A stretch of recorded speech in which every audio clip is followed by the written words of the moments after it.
এই যে আপনি আমার বাবার গায়ে হাত তুলেছেন। তোর ভিখারি বাপের সাহস হয় কি করে এই কোটিপতি দন্তখোষের মেয়ের সাথে তোর মতো একটা লোফারের বিয়ের কথা বলে? আমার মা নেই, বাবাই আমার পৃথিবী, আর বাবার অপমান আমি কোনোদিনও সহ্য করব না। আমি আপনাকে চ্যালেঞ্জ করছি, আপনার মেয়েকে আমি বিয়ে করব। দাঁড়াও মেয়ে, আমিও তোকে চ্যালেঞ্জ করছি, তুই যদি আমার মেয়েকে বিয়ে করতে পারিস তাহলে আমার বউকে তোর বাপকে দিয়ে দেব। কি গো? তোমার মেয়ে মুক্তিকে তো তুমি চেনো মীরা, মজ খাবে তো ভাঙবে না। I love you, মুক্তি। ননসেন্স। এই কি হচ্ছে এখানে? দেখুন না স্যার, এই ছেলেটা আমাকে আই লাভ ইউ বলে ডিস্টার্ব করছে। এই কি বে, একটা অচেনা মেয়েকে দেখে তুই আই লাভ ইউ বলছিস? ও ম্যাডাম, এ তো কথাই বলতে পারে না, আপনাকে আই লাভ ইউ বললো কি করে? সত্যি বলছি এই স্যার। ঠান্ডাবাড়ি থানা চলুন, আপনাকে মানহানি মামলা দেবো। স্যার এত বড় কেস আমাকে দেবেন না, আমাকে কি করতে হবে বলুন। একে বিয়ে করতে হবে।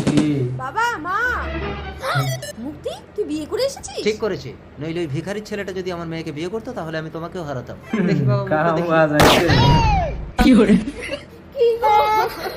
কি হলো মা, তুমি কাঁদছো কেন? তোমার বাবা আমার সাথে চ্যালেঞ্জ নিয়েছে। তুমি কথা বলতে পারো? যখন বলে যুদ্ধ যেতে যায় না, তখন ছলে যুদ্ধ জিততে হয়। আপনি নকল পুলিশ? দন্তবাবু, এবার আপনি আপনার মেয়ে আর বউকে মুক্ত হস্তে দান করুন। অসম্ভব, এই দন্তঘোষ জীবনে কোনোদিন কারো কাছে হারেনি। স্বামী বাবা, কেঁদো না, আমি তো আছি।